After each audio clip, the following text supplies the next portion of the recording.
Hello, everyone. Hi there. Now I see myself in Twitch. Yeah, I paused that right at the beginning because I was like, I cannot handle this going on at the same time. I know. Oh, a lot of people are joining. How are you, everyone? In my location and Josephine's location right now is 4:03. Yeah. Monica, you're an hour behind, right? Like 3 1 hour. p.m. Awesome. Yeah, here it's really like warm, so I didn't bring coffee. I just brought Same. lots of water. Same here. I totally agree with you. And the Storyblok mug is just for posing, but there's no, I'm gonna drink my water from it, right? Yeah, no secrets. We were taking the behind the scenes screenshot. We just pretended that we brought the coffee, with the mugs. So that's why we had the mugs nearby. Hey everyone. We can maybe wait a little bit or a few minutes until more people will join. Yeah, and while we wait, maybe where are you guys joining from? Maybe you can put that in the chat because I'm so curious. Like, Oh yeah, where everybody from. I still can't get over working fully remote, where you chat with people from Argentina and then from India and then from Sweden, all in one day. Yeah, yeah.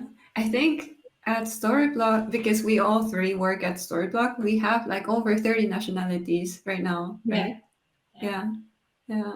It's quite like, like interesting to see like how we organize, all the internal meetings and also the external meetings with different time zones. Oh, we got let's somebody go. joining from Lisbon. Awesome. There is Monica's former student. Nice. I'm from London. Hi there. Somehow, like, I ended up like going a lot of London this year. Oh, Germany. Yeah, I'm based in Hamburg, Germany. And Arisa, you are, I always forget, close to Frankfurt, right? Yeah, close to Frankfurt, but nearby Stuttgart. So really south. Yeah. It's even closer to go to Linz, maybe, than going to Hamburg, I would say. Feels like a different country. Absolutely. Yeah. Oh, there is one. Of course, Sid is our musician behind the scene in the streaming. He's from India. Yeah. I think without him, we wouldn't make it, and we would definitely not have the beautiful comments popping up everywhere, because that would be too much multitasking. No. I feel too old to handle all these. No, for sure. Yeah. Nice. We have a lot of people from different places. Yeah. Cool. I think we started to have a lot of people joining in. Feel free to keep posting where you're from, because we all are very interested in to know about where you're watching from live, especially. So feel free to do that.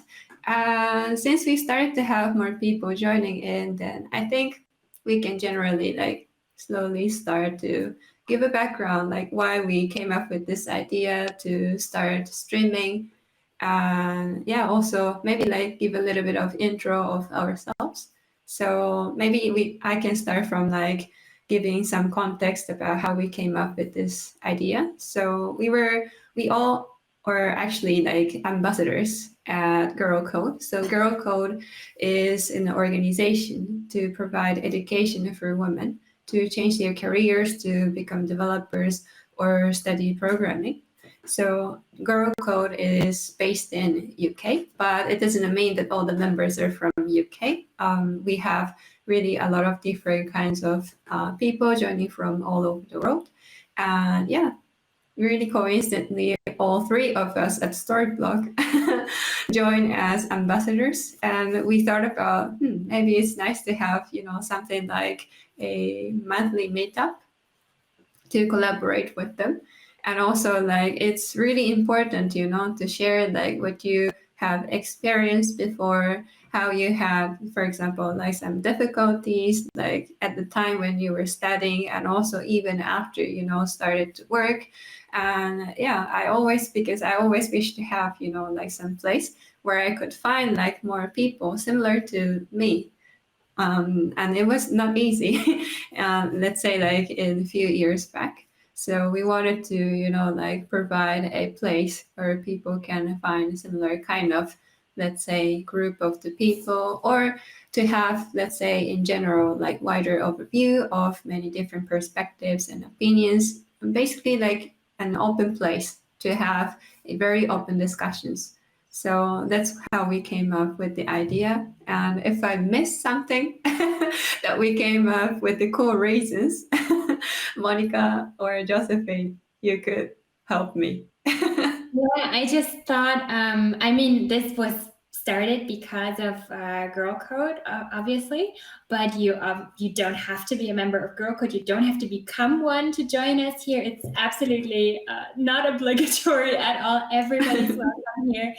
And yeah, it's just an open, safe space. And I just remembered we have some topics in the pipeline that we are really burning to discuss with you. But if you have any things that you would like to chat about, feel free to put them in the chat. We'll put them on our list, and we'll make sure that it gets covered as well. Yes, really good point. Thank you, Josephine. See, we need, like someone to keep on track. Yeah, because I have really short memories, and Josephine remembered everything correctly. So thank you. I'm like a little elephant. I just cannot forget. Oh, I think we have Alba joining in the. Oh yeah. Chat. Alba. Nice. Hey, Alba. Nice to have you here. Yeah. Shall we maybe start introducing ourselves a little bit? Monica, do you want to start just really quickly? Yes, of course. So I'm Monica. Some of you already know me. I'm from Portugal. I'm a front-end developer since 4 years ago. And before I was, so I was not working at this field. I did a career change 4 years ago, 5, sorry.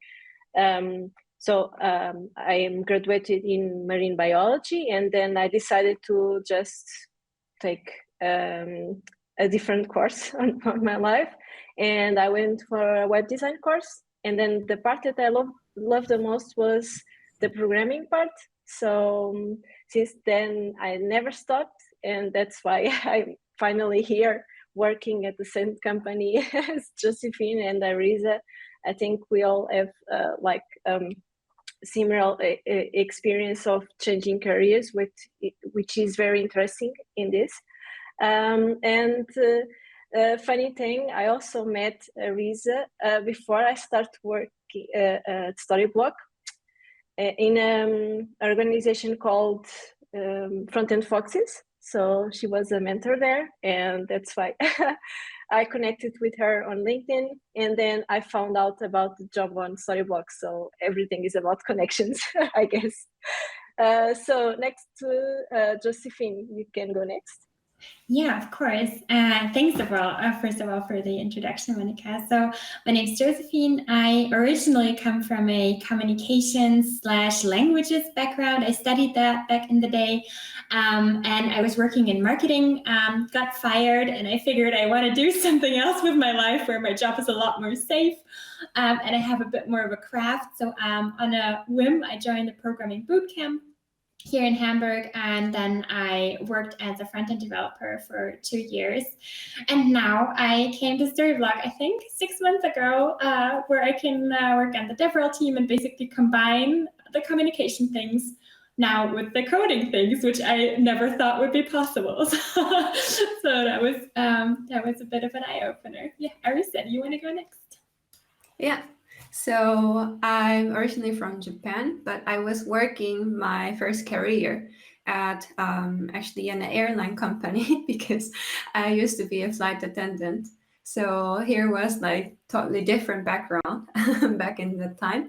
But in there, like, I mean, of course I joined because I was interested in, you know, the industry and the job categories over there. But I realized that's not the job for me to work for long. Many of us were actually looking for another, you know, professions. So I followed what the others were also doing that, and also for myself. And I found that programming is quite fun. Although I didn't come, you know, I didn't come from the background of like computer science or anything related to that. Honestly, like I came from like liberal arts background, so it's totally different field. But when I tried out, it was really, really fun. And then I felt like, okay, this is it. This is the things I really wanted to do. And it was my first time ever in my life that I found something that I really wanted to do. So I was like, okay, I think I can keep this spark that I felt. So let's just like resign and change the job. And then I joined one of the boot camps back in my home in Japan, but it was in online. And then I like, while I was in there, I was like, can I already get the clients by myself, because I don't want to belong to the companies anymore because I had like a little bit of not good experience at the time. So I was hoping to be a freelance developer, and eventually like started to find like clients. So, and then after that, I also had one, you know, goals that I wanted to become a mentor to, you know, like educate like future developer, you know, candidates to, you know, work and also shine in the industry. So I started to work as 50% mentor in the programming school and 50% working for my own clients. But then I started to give a talk last year. Yeah, I think last year. I already lost the track. And that's how I started to realize that it's really fun, you know, giving public talks and also communicating with the other developers. And yeah, my colleague Samuel, who you might know from Storyblok, or AKA Mr. Storyblok, he told me that, hey, there's the job, you know, let's say position open, so maybe you want to try, you want to give a try. And then that's why here I am. So it's also my first time doing the developer relations job, but yeah, that's who I am. Awesome. Thanks everybody for sharing. Shall we dive right into the topic maybe? Yeah, let's do that. Like Josephine said in the beginning, we don't want to, you know, like make this streaming into really following exactly like scripted. And in fact, we don't have any scripts at all. Just we have some of backup questions, but mainly we want to hear the questions from you here, so the audiences. So if you have any questions coming up in your mind, feel free to write it down and we will pick up your questions. So yeah, but in the meantime, we can start maybe asking the first question, which is totally related to this episode of streaming. So let me ask this question. Have you ever had imposter syndrome? And if you do so, what was the reasons? Maybe either one of you want to start? Sure. Maybe just before we start, in case you got here by chance and are not familiar with imposter syndrome, or maybe you have heard of something but are not entirely sure what it is. So I don't know if there is a common definition, but I would assume it means or for me, it means something like, I feel like somebody's gonna find out that I don't belong in tech, right? So I feel like my skills are not enough. I'm not as good as the others, maybe because I didn't study computer science, or maybe because I'm missing some other skill, and that my boss is maybe gonna call me and be like, oh, Josephine, I know that you are an imposter and you, gotta go. And I guess that's how you could really roughly phrase imposter syndrome. I'm not sure if I missed anything.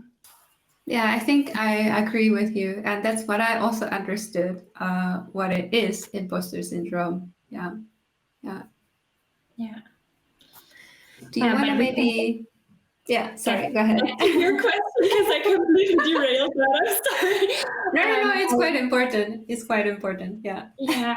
So I've definitely had imposter syndrome. I would also say I still do, but we can go to that later. Because especially coming from a different background, just 3 months of the boot camp, when finding my first job, I was really scared that it's not enough because it is such a short amount of time, right? And now these days, whenever maybe I face a new challenge or do something that I have never done before, so I don't know if I'm capable of doing, or maybe I doubt that I can do it, then it comes creeping up again, and I have little voices in my head telling me like, no, you can't do this. Why are you doing this job? Like, how are they paying you to do this? You're not fit, basically. And then I really have to work hard on myself and remind myself that, yeah, it's okay. You have earned your place here, or you don't even have to earn your place. You have a place, right? So definitely still comes up. Yeah. How about you, Mónica?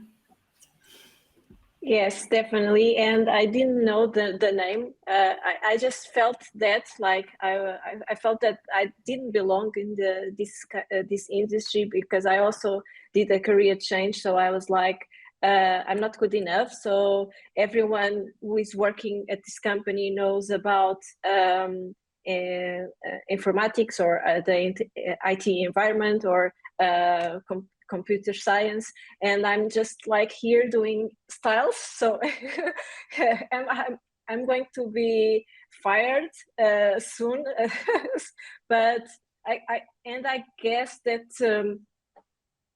yeah, it was like a feeling always there, and I thought that it was only me who felt that. But then I discovered that this is common even for senior people, and it has a name. It is the imposter syndrome, and it's not only related with work. It's sometimes it's only related with something that we are doing for the first time, but we are not sure. For example, if I start doing origami, and I never did that before. I feel that I'm not capable of doing as good as other person does, because yeah, it's my first time, so I don't know anything about it, and I'm always judging myself. We are the first one judging ourselves, not the others. So yeah, I guess it's constantly, but we can get over it. Sorry for this. And what about you, Arisa? Yeah, I need to say that I constantly have imposter syndrome, and I don't remember like the time I didn't have this imposter syndrome feeling. Although like even the time when I didn't know about this terminology, imposter syndrome, I think I still had always, because I'm kind of a type of the person always feel like others are doing better than I am doing, and really do care about how the others are like looking at me or thinking about me. And yeah, I'm really like terrified all the time, you know, like how people are like looking at me, like, because that's something you would never know unless they tell you, right? But even if they do, I always like doubt myself, like, are they saying just to be nice, or you know, it's always something, you know, in an endless loop of like doubting. But at some point, of course, I know that I need to trust the information when people are telling me that, hey, you're doing a good job because you did ABC, and we appreciate that for it.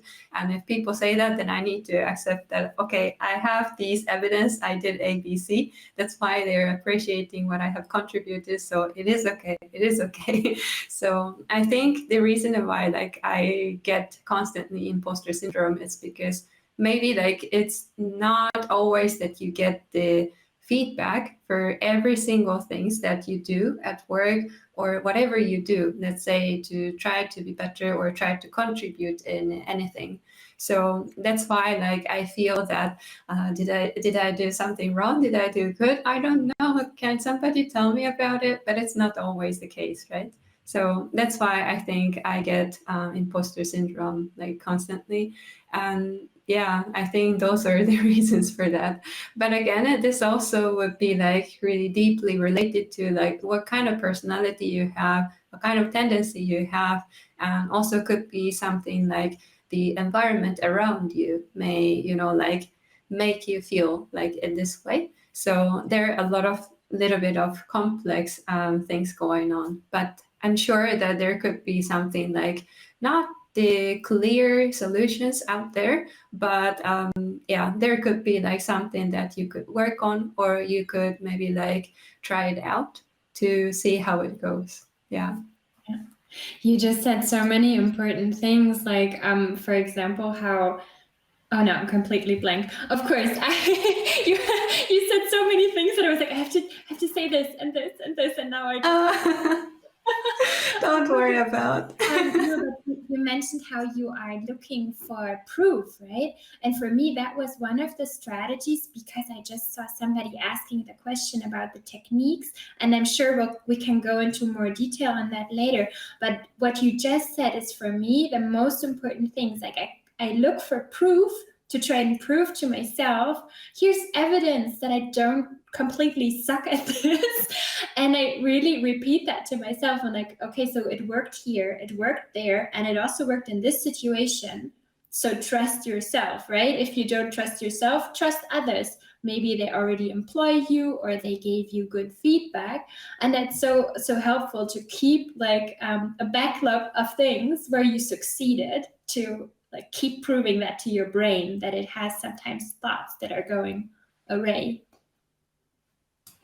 Yeah, and also it's really, I feel like it's really important to ease this imposter syndrome feeling by sharing your experience and also hearing the others. So you feel in this way, you feel that you're not the only person in this entire society or the world feeling in that way. And maybe sometimes like some of you may have like the role models that you're really looking up to, maybe even they have like this kind of imposter syndrome feeling. And if you would realize that, then you will feel like, oh, okay, even the person that I was looking up to feel in this way, so maybe I'm not alone. Yeah. Yeah, totally. And what you also, now I remembered one of the other things that no, but you said like it really depends on the kind of person you are, and that doesn't have to be a bad thing, right? Because maybe we want to make other people happy. Maybe we want to be doing a good job so we can support our colleagues and do our job well, and just want other people to be happy as well, and just try our best, right? And that those are really good qualities. And it doesn't mean that you're like a weaker person if you question yourself. You're just trying your best. And there's also like a lot of value in that, and rephrasing that is also can be helpful. Yeah, I totally agree. By the way, there was a first question coming up from the chat. Let me read that. So, how did you handle it? I think it means imposter syndrome while looking for a job. Who wants to start saying something? Mónica, do you want to go? Yes, I can go. So my first time looking for a job, it was really funny. So I think I just made a goal to find a job in technology about in a max amount of time, like 3 months. In 3 months after I finish my course, I'm going to have a job in technology. And that wasn't easy. Like I first started to send so many CVs or resumes to several companies. I got like crickets as an answer, with cricket sounds everywhere. But I just made a list. So I started to grab all the companies that I wanted to apply for. And I did that no matter what. I also, even for jobs that were requiring more skills than the ones that I had at the moment, I just applied to everyone. and I started to go to interviews. I was very, very nervous on my first interview, and I got a no as an answer. But I instead of seeing this as a bad thing, I started to look at it like a way for me to learn and to get prepared for the next interviews. So in my next interview, I was better already than the first one. And in that sense, it kind of helped me to find my first job, because I was just getting more experience, more prepared for it. So yeah, it just go for it, even that you are too afraid.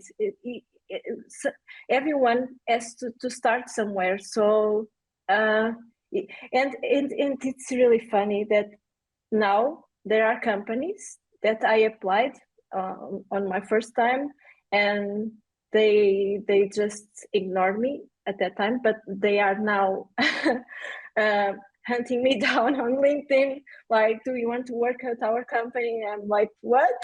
But you ignored my CV years ago. Why are you now? I don't want to work for you, because I don't want to work for a company that just ignored my my email or my. So yeah, I guess I guess that is it. Is my it was my way to handle. What about you, Josephine? How was it in your side? Yeah, I think I did a little bit similar to you. I also sent out a lot of CVs, because I thought, okay, I need to get some traction going, and if maybe just a third of them invites me, and then I maybe get like a callback or something, that's gonna help. But I found it really difficult to stay confident, because you're constantly questioned on your skills, right? But one thing that I know it's really difficult, but I try to remind myself of this, is that it's a two-way street. So you don't only interview with them, you also are in a position to check whether this is a place you want to work as. And I had also interviews with companies where they're like, oh, a boot camp, but you're not qualified. And they were really looking down on me, or did some really, I don't know, it was really tricky interviews where they really questioned me. And I feel like I don't want to work in a place where there is no capability to also help juniors develop and to invest in people, because I think that's a part of like a company value or culture that's super important. And if that's their opinion, I don't want to work there. But of course, you are not always in a position to choose like this. I totally understand, but remind yourself that you have like a massive value to give to your company, and so you can decide a little bit where you want to work as well. Arisa, do you want to talk a little bit about how you found a job and how that was?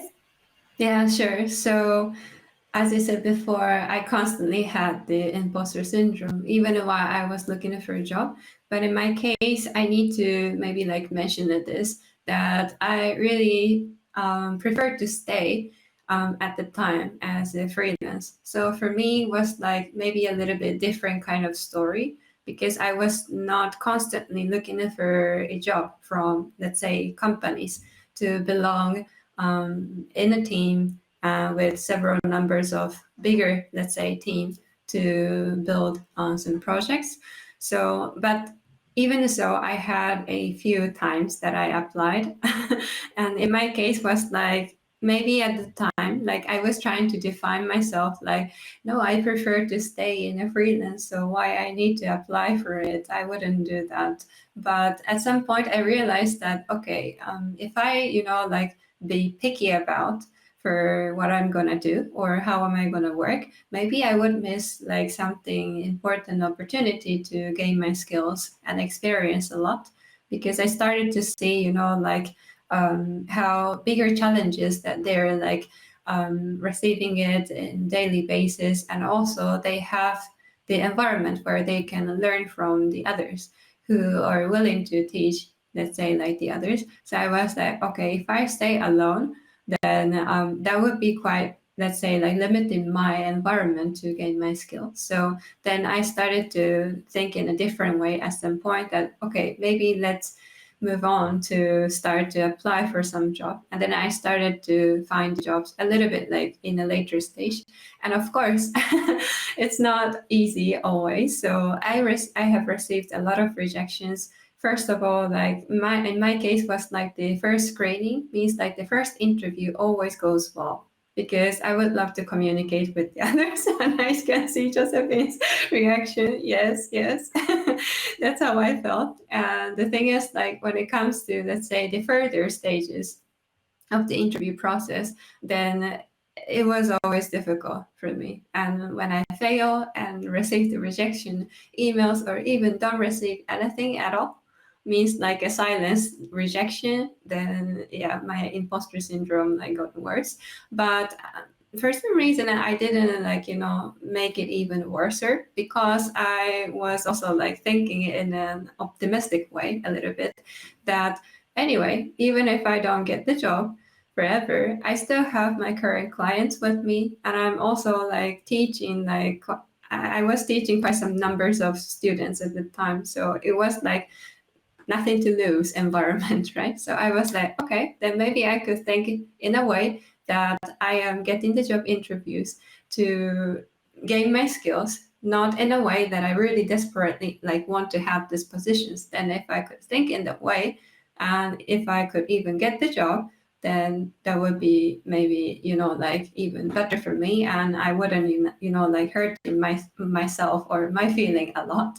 So that's how I started to deal with, like during the time I was kind of searching the job, I would say. So try to think in a different way. So if there is the way that you thought in the beginning, like the way of thinking like in direction A, but there's always like direction B, direction C, direction D, and you could like think in a better way to motivate yourself up. So that's how I did, I guess. Yeah, absolutely. And I just saw a comment from Swenja saying that she was super sad when she first got rejected because she thought it was her dream job. I'm super sorry to hear that. I hope it feels better now, or you found a different solution. But what Arisa just said is really true, right? Like one door close. I mean, it sounds like such a cliche, but one door closes, another one is eventually going to open. Like when I interviewed for from the front-end dev position, I wanted to join a different company, and I got many rejections and a lot of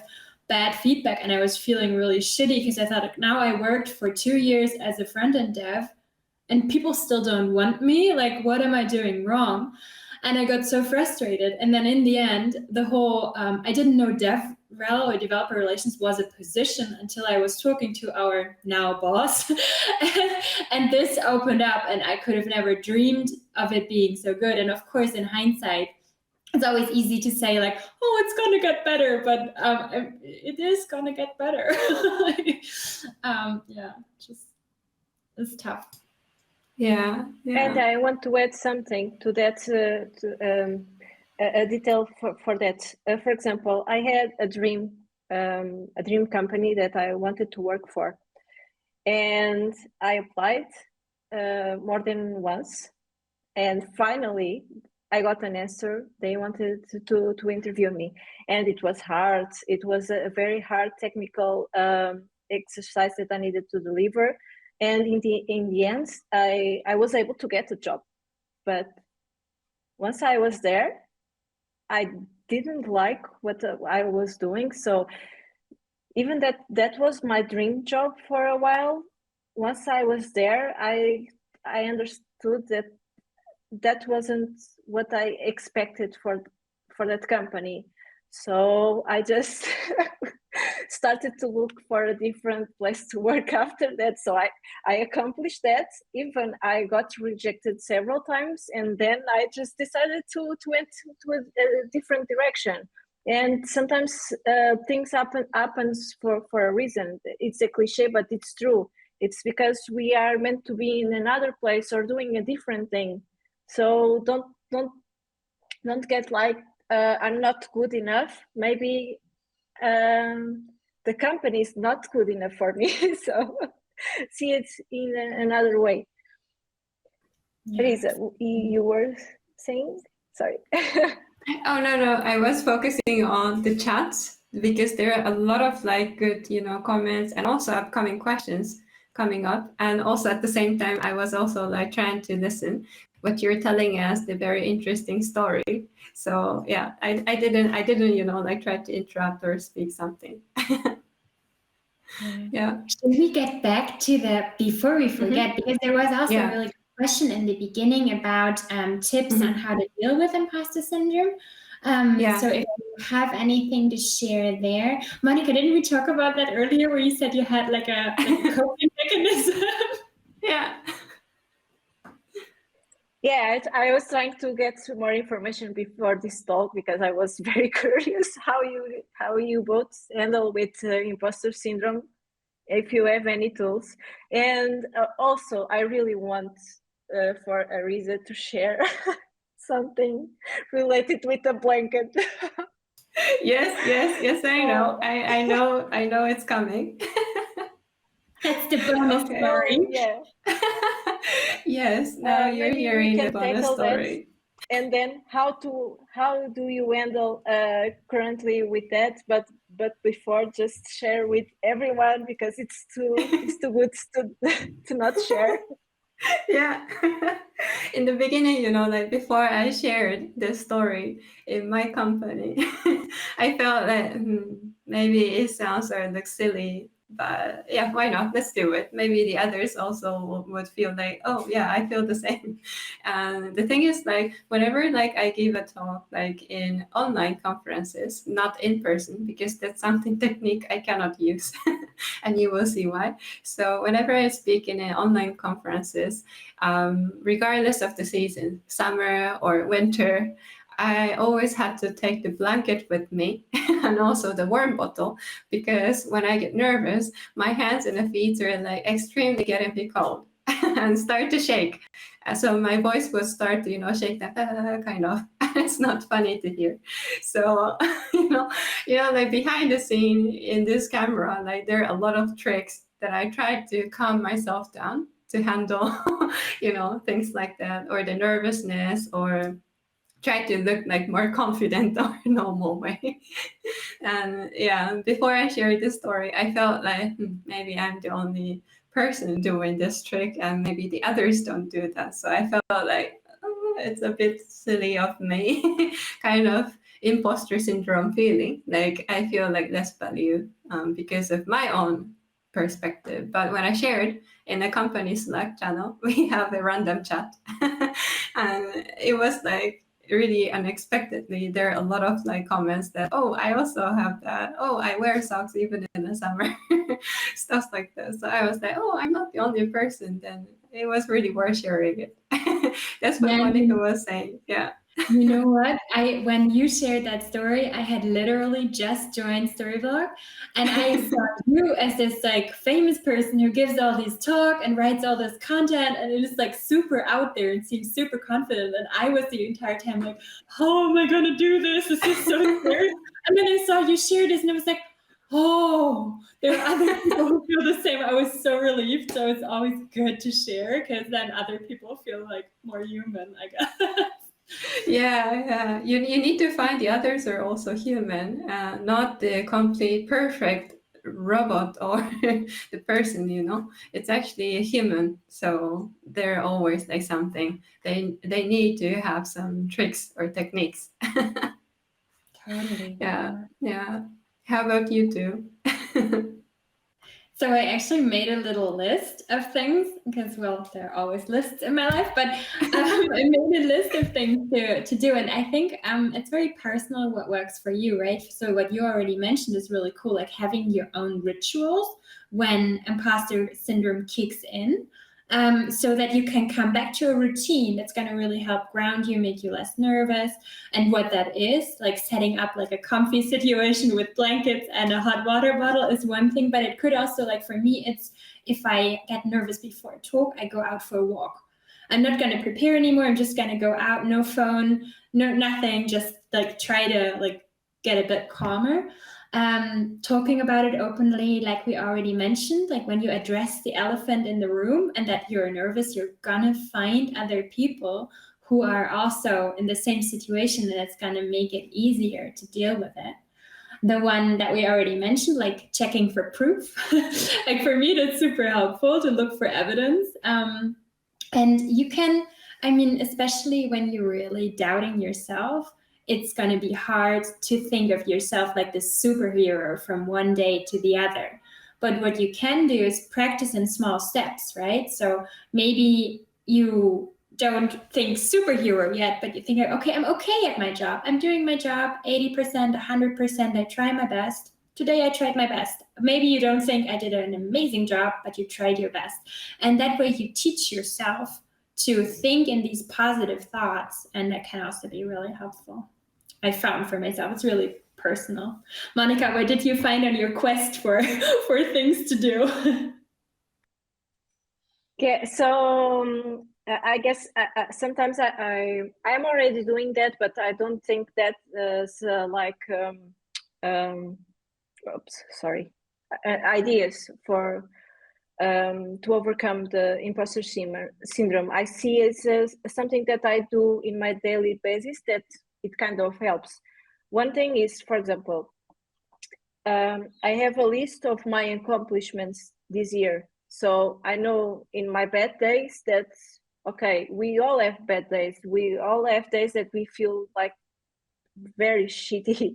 But if we look for what we already have accomplished, or even, for example, what I know this year is so much better than the last year. So for me, last year I wasn't able to do this or that or something else, and now I do it that very, very easily. For me, that is already so much good. So I start to look for those small things when I face something that just pushed me back. Another thing is join like organizations or Slack channels or Discord, because what you feel maybe is what someone else is also feeling. So if you share that and another person also shared that with you, you already have like a community, a support community for that. It's really good. Another thing is like, maybe you can also find someone that it inspires you, like a mentor or a senior developer, and ask for some guidance, because we all feel stuck sometimes. And when we have mentors or someone senior that take look that can take tell us like, this is normal. I also feel that every now and then, and it's part of the growth. So just find someone, even listen to podcasts. The other day I was listening to a podcast with a senior developer talking that if he still feels like the imposter syndrome every day at work, but like with small things, maybe not related with his work in particular, but something that he's asked for to do, like that he never done it before. And yeah, I guess that is it, at least for me. And not overthinking as well, because when we overthink too much, it's like, I'm going to have this talk or conference, and then I need to be prepared for this, and my English is going to be shitty. Like I'm thinking that right now, and that's why I'm starting to talk like this, like with a lot of breaks in between, because I start to get nervous. I'm really nervous, but I'm not with a blanket. I just all sweaty all over the place, so it's really hard here. It's different on my case, but yeah, I guess this is real life. So just try to make your own approaches to overcome it. Arisa, what about you? I think like in a way people maybe try to distract themselves to get away, this imposter syndrome, the feeling they have. Because like you said, Monica, if you overthink too much, like, oh, today I wasn't able to finish like this task, and that task also, and what am I gonna do like for, let's say, next week that I already have the deadline, stuff like that. But of course, everyone has equally like 24 hours and 7 days in a week, and you need to have the proper amount of the break. So I used to kind of do overwork a lot, maybe sometimes still, but I really try to control myself. And I think I am quite strict about nowadays that, okay, I don't work like, when I decided to finish in this time, then I don't work longer than that. Because at some point, like, it's gonna like bring you some not good side effects. For example, like in my case, like I have a boyfriend, and then he works, like in a company, and he comes home like in some certain time, and we want to have time together. But then, like, if I'm still working, like, yeah, sorry, I'm still working, and you can do just the stuff you want to do, maybe watch a movie, something like that. And if it's going to continue like this too long, then of course it's not going to be good, because we want to spend time together more. And of course, if you live with your family also wants to have time with you, maybe, and you also need to have your own private time. So, and this, let's say, like, separated from work, this your private time is a good, like, time to switch your mind, to distract yourself from what you were overthinking. At this work, I couldn't be able to finish these tasks, and there are lots of more. It will actually make you forget about, to reset and to be able to work like in a fresh mind in the next morning. And you will be able to learn how to, let's say, efficiently work, like only this uncertain amount of the time of the work with a higher quality. Because if you start to work like longer, then the quality will be less and less and less, with less breaks. So I started to realize that from my own experience. It started to be like not a good quality if I did the overwork a lot. So I forced myself like, okay, now is the time. Now I already decided to go to Aikido training for every Wednesday evening. So I cannot continue work. Then now I need to go to Aikido. Or like, okay, this like Thursday evening, I decided to do yoga, so I don't work anymore after the work. So I think that's what I started to do, like putting some of like on purposely like distracting like hobby times, after the work, so that I cannot work after that. Then I can have less imposter syndrome feeling or overthinking feeling. And that also can help you so much feel more confident, right? I totally noticed that because I like when you focus on work and your job is basically not your entire personality, of course, but it makes up such a big part of your life. It becomes more important, of course. But if you have all these other things that you base your life on, and you get you know that you have value there, that's going to help so much. I had exactly the same thing where I'm like, oh wow, like how did this happen? How do I not freak out about this, or am so nervous? Because I do other things on the side where I'm like, oh, this is giving me so much. Yeah, totally. And also it gives you a little bit of more personalities, So even if you're not DevRel or you're DevRel, it's quite important to have the personality. So I think it's always like win-win to have something distracting, like on purposely distracting, meaningful time in your life, and also separate from work. Yeah. Yeah, absolutely. We have a lot of interesting questions, and I hope we can fit into the time. Yeah, I think maybe even I mean we can talk a bit about salary negotiation for sure, because I saw there was like a wild discussion on the side, but we can make that another session maybe in the future, because there is so much to that. But yeah, do you have any tips on how to deal with imposter syndrome while negotiating a salary or a job title or something?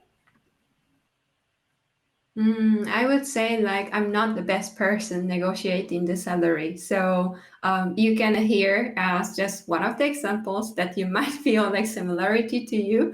But I would say like it's because I came from the background of Japanese business culture. So in Japan, it's kind of taboo to ask about the amount of the salary that you want to have. And you don't even prepare, let's say, the answers or the questions for that, for the job interviews. So it's not something that you would have a chance to talk about it. And coming from this background made me really difficult to, talk about this topic in job interviews in Europe, because that's something that I really must prepare.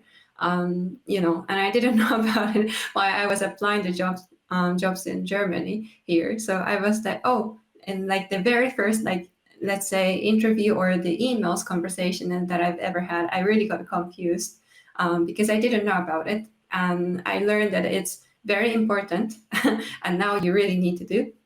So I started to like make my own research, and the way I found out is that regardless of like just thinking with my own perspective, how am I valued to this company, I started to search about like more based on the facts and also the average from the information and the statistics. So depending on the location where you live and the countries, and maybe also the position does matter for the range of the salary that you want to request. So that's the three facts that I can search, first of all. And then there is a Glassdoor, I guess, that I quite often use for seeing, the ranges of that. So that's what I mostly use. And also, depending on the countries, like I said, for example, in Austria, I heard that like maybe like now it's different, but you actually need to, post, let's say, like in the range of the salary amount if you're looking for someone to hire. So that's why like it was like kind of nice range to see from the company side and also my side.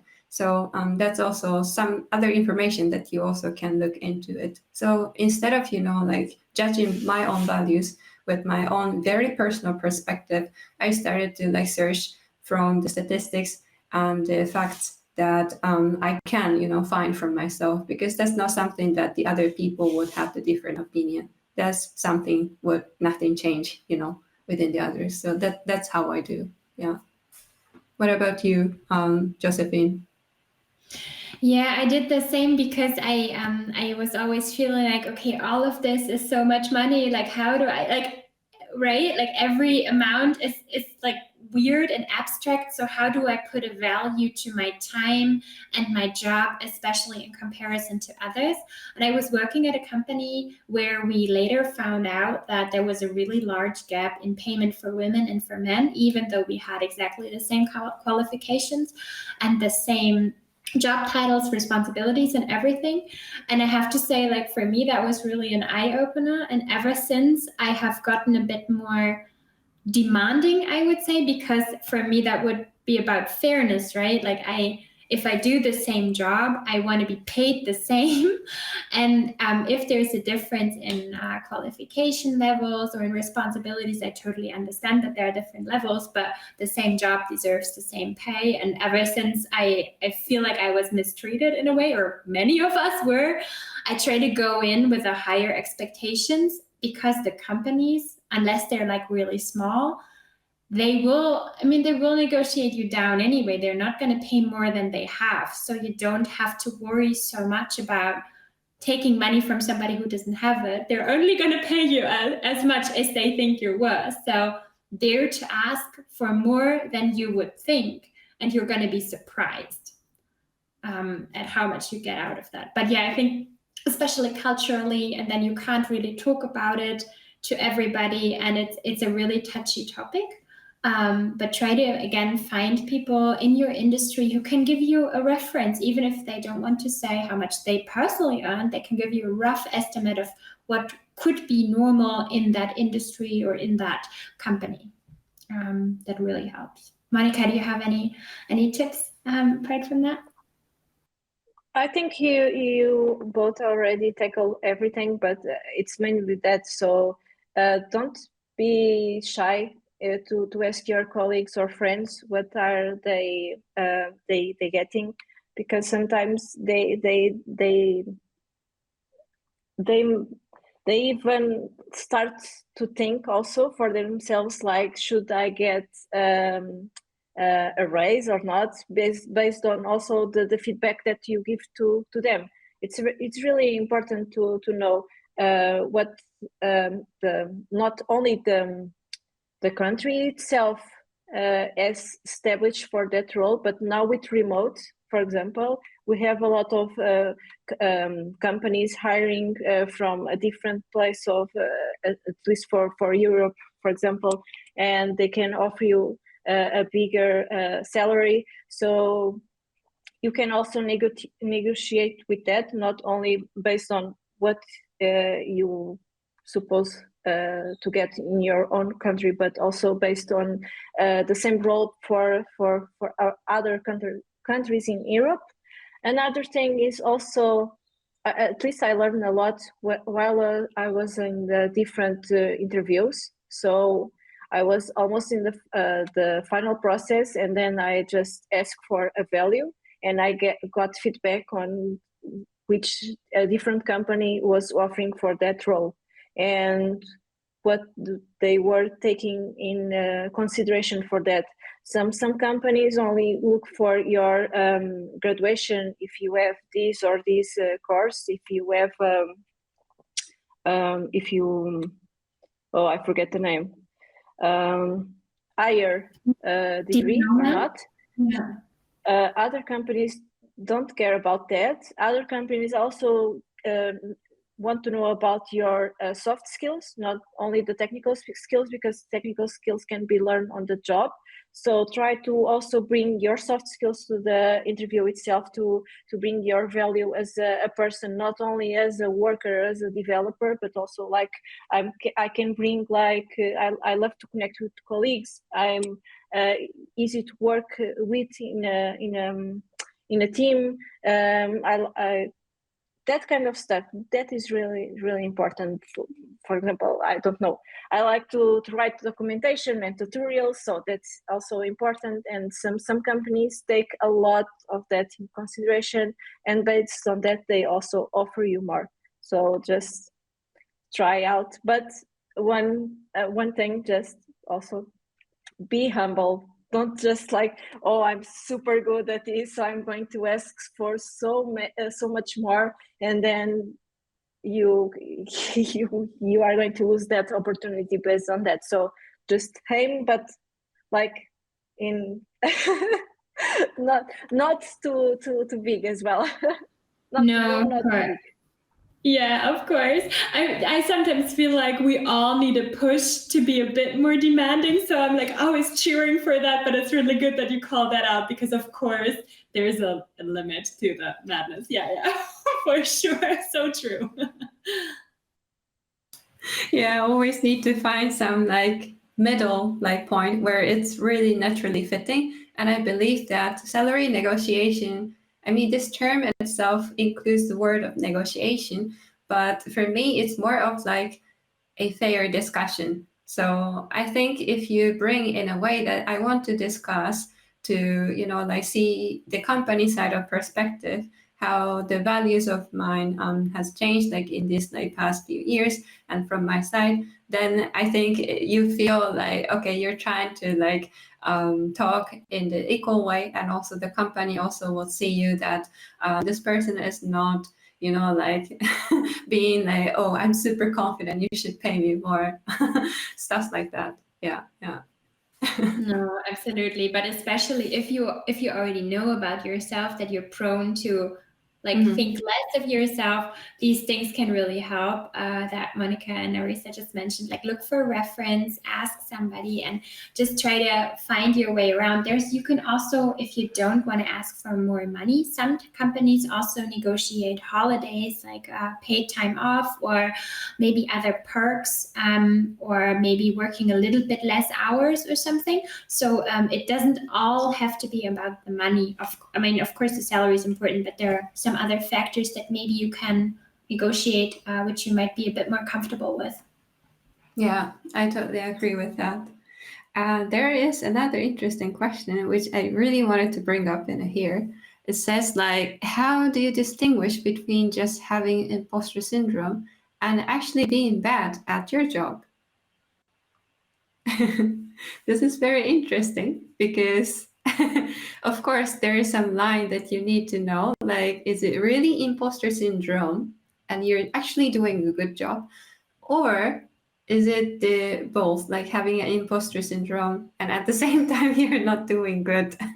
Or maybe just like without imposter syndrome? What do you think about it? Monica, maybe do you want to give a try to go first? Yeah, I guess asking for feedback is the best way. Like, if you are in doubt, if you are not able to do this because you are not good enough, or you are just dealing with imposter syndrome, just ask your colleagues or someone that is like a manager or your team leader for feedback.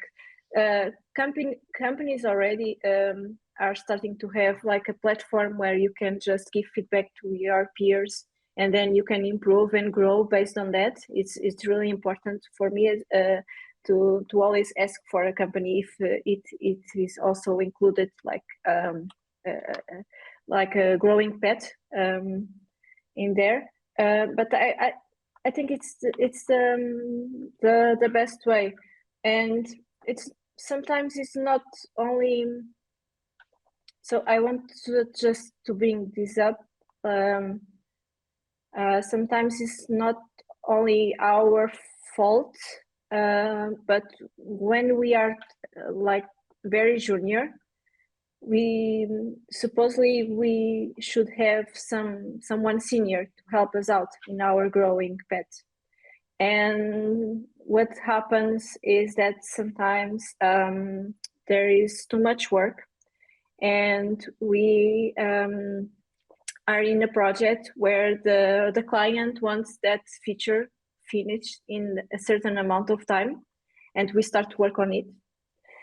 And it's really hard. It's a bug or something like that. And we aren't able to tackle that in the amount of time desired by the client or the scrum team. And someone senior, instead of just giving you highlights and explaining how to fix that bug, they just steal the bug from you. So you feel like shitty, like, okay, I'm not able to do my work, and maybe I'm just bad at this. I should stop programming because I'm not good at what I'm doing. But that is not only the main point. Sometimes it's only the company doesn't have the tools necessary for you to grow inside. And based on that, for example, I already changed companies because I was feeling very, very stuck. I was doing just stylings all the time, and I want to do like the programming that we see on GIFs and memes, like writing 100 lines of code in one day. And I was aiming for that, but I wasn't able to because the company wasn't providing me that.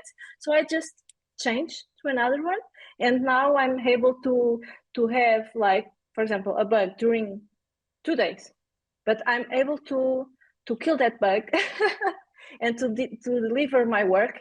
And when I pick up another bug in another day, it's more easier and faster for me. So I'm growing all the time. So I'm not really bad on my work. I just really need opportunities for me to learn and grow.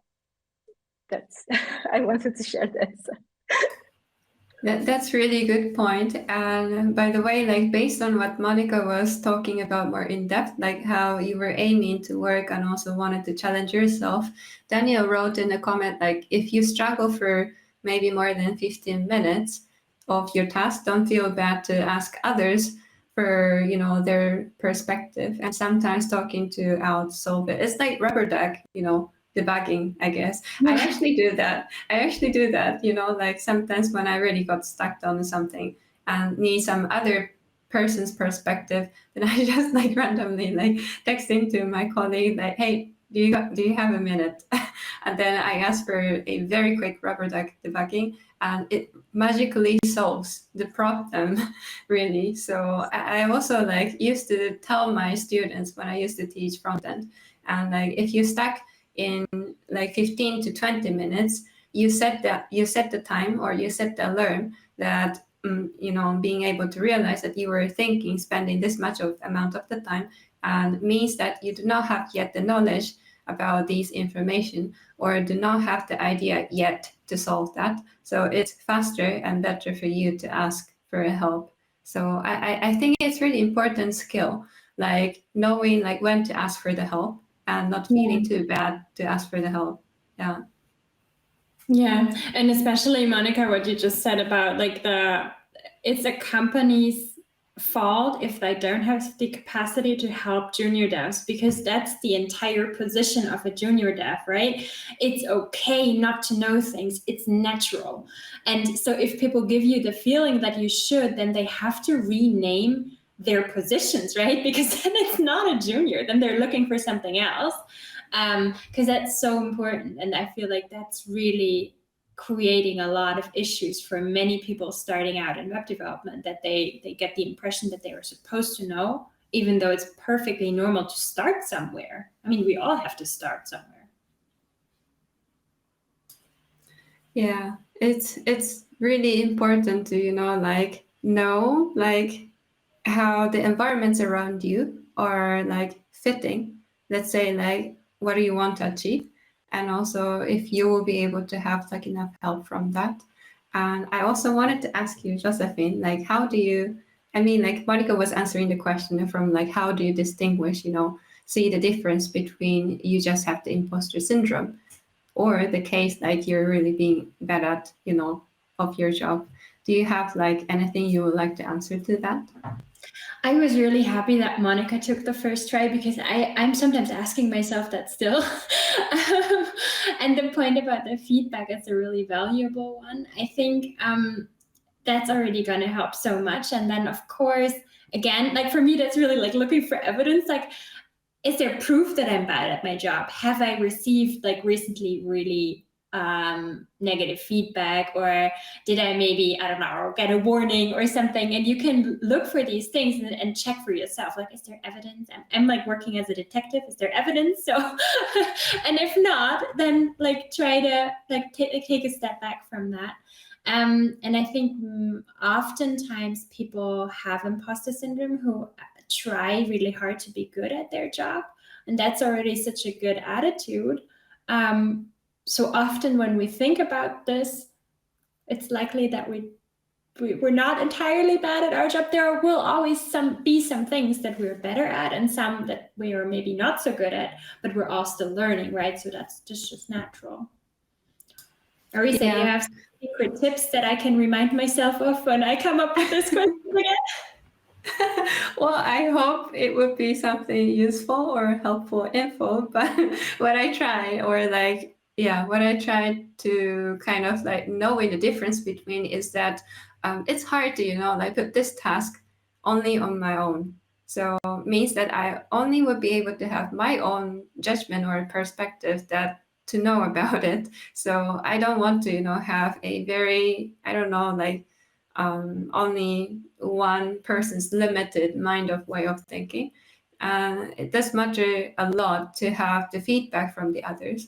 So what I do is that just, asking for feedback to receive only the benefits that I could get, I feel bad. So what I do is that I try to give feedbacks to the others. So in a way that they start to maybe like think, or I hope they think that I tried. Arisa kind of like gives me the feedback, and she did that last time. So she's asking for the feedback. Okay, maybe this is my turn to give her back.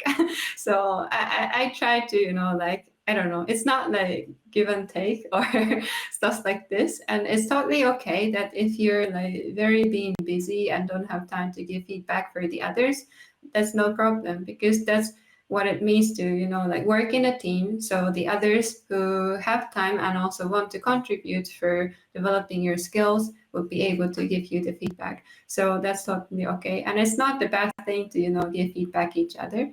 So in a way that I believe that it will create the equal, let's say, positions or equal kind of feeling that we are giving feedback each other from the equal position. So it's not like gonna be only the one person who will give the feedback because he or she is a senior.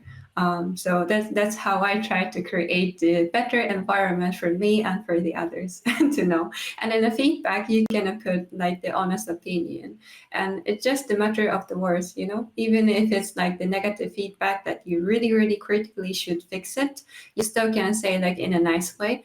And it doesn't mean that because of, let's say, your colleagues or the team members are giving you the slightly negative feedback, it doesn't mean that you're disvalued or like you are not allowed to work anymore. They are trying to help you, and they're here for like helping to improve your skills and to be better. So that's what I, you know, try to feel. Yeah, when I receive the feedback. Yeah. Yeah, that's also a good point. And also about like, I mean, feedback is also another skill, right? That we all have to practice. And I think we can all get better at. So it's a good thing to incorporate that anyway and actively ask for it, even though in the beginning it might be hard. Yeah. I think asking for something like would be difficult. Same as, you know, like salary negotiation. Basically, you're asking for salary to, you know, to have more amount of the salary. Asking for feedback is also just the object to ask is different. But I think it's not a bad thing to ask. And also we should create the environment that is quite totally normal to ask for that, so that you'll be able to create a nice work environment, like where everyone are willing to give you the feedback. So you will be able to, you know, like constantly review like how you're doing well. Am I really doing well, or am I just being bad at it? Because if you're really being bad at it, then someone will give you the feedback. And if you take this feedback and to try to improve, of course, things would go better, like regardless of, let's say, how far it's going to be better or not so much. But people try to improve their skills. So yeah, that's what I try to feel or try to believe. Yeah, totally. I feel like there were some questions before, but I cannot keep track of our chat. Do you have any burning things else? I think like very slowly we can start wrapping things up, I guess. Yeah, maybe. But just before wrapping it up, and also on the process to find a question, I saw GirlCode official account is here. So I'm really happy that they're watching us. Hi. Yeah. Yeah. So cool. Yeah. Okay. Just that's it. I wanted to, you know, quickly. No, did you find any other questions that we haven't answered yet? Because I feel like there were many for sure. Yeah. Or if you have any suggestions, how you handle imposter syndrome, if you have any tips. Oh yeah, that's also a good one. We also want to hear from you. If you have any tips to, you know, get rid of imposter syndrome, or any tricks that you could find your way out. Oh, GirlCode wrote, awesome stream, guys. Thank you. Speaking of streaming, and just while we wait for your amazing tips, maybe, we wanted to say we're going to do this again, different topic, different day, but on the 13th of September, we're going to come back, and it's going to be more lunchtime for European time, and we're going to chat about boot camps. It says boot camp syndrome. Wow, that must have been a typo. It's of course it's our boot camp edition. So we all have some experience with boot camps. We get lots of questions about it. So we wanted to talk. Thank you so much, Sid. We've been talking way too much about imposter syndrome now. So there's a typo. No, but we want to talk about what kind of boot camps are there. should you join one? Is it worth it? What are maybe some downsides? What are our experiences? And if you have any questions, feel free to bring them. Yeah, I can't stop going to boot camps. Exactly. That's a good one. So we're going to do that in September. Feel free to join us. And also, you can already sign up. And if you have any other topics that you would like us to cover, you can, of course, also reach out to us, and we're happy to put them on our list. And Roberta's here. Yay. Hey, Roberta. Yeah. I think all of our DMs are open on Twitter. Mine is at least open. So yeah, if you have any requests for doing any other future episodes, we are pretty much like open to think about it and put into the stream. So yeah, let us know. And of course, any comments, how you liked the streaming, or how did you enjoy, any feedback even are welcome. So yeah, I hope you all liked it. Yeah, for sure. I received some really nice comments. Oh, sorry. Mónica, go ahead. I'm sorry. No, I was just reading the chat, and I just want to share the tips that Danielle posted, like imposter syndrome tip. I would say to share how you feel with others. Don't suffer in silence. Yeah, definitely. Yeah, sharing is really important. Yeah, we are overthinking about something, and it's easier when we share that with other people. Yeah, and Svenja said, I always think about the positive feedback colleagues gave me. If I start to think about bad things about myself, it really helps a bit. Yeah, that's true. Well, that's a good one. Yeah. Oh, sorry. Before we wrapping up, I just now remembered one thing related to this episode. Like when I was doing part-time jobs, like long time ago, when I was still in university, like, there was like a cultural like thing in my part-time job, that writing, like there was like a very small card that you can write any like positive feedbacks only. In this case, positive feedbacks in this card, and then hand it over to a person that you thought like this person did a good job. So I mean, like, of course, like all of us are working remotely, so we cannot hand over these cards, but we can definitely do that, like through using the chat and the messages. And even in like I find like at our company, like I see like a couple of us are like mentioning the others, like in the, let's say, the entire company's channel, that this person really contributed for this work, stuff like this. And I think this is also one of the good ways to, let's say, help the others for feeling that they're doing great job and don't have to feel imposter syndrome all the time. So I just wanted to, mention this in the end, that you also could change the others and you also could help the others. Yeah, for sure. Introducing like small things, how you want to experience your work, right, is going to make a big difference for another person. It's like a virtual clap on the back. So that's always nice, because we all often feel a little bit like that, right? And we can all use some appreciation. Totally agree. Yeah. Yes. And so if you like this, you can definitely follow us on Twitch. That way you will get notified if there are other events around. And is there anything we have to say in the end? I should have made a note of that. I don't remember. No, I guess you mentioned everything what we had to, like leave a note and here at the end. So I think it's all good. All right. I guess. Thank you so much for joining, everybody. This was a blast. Yeah, thank you, everyone. We also really enjoyed, and hoping to see you soon in the next live streaming. So thanks again, everyone, for joining, and looking forward to see you all soon. Yes. Bye, everyone. Bye-bye. Thank you.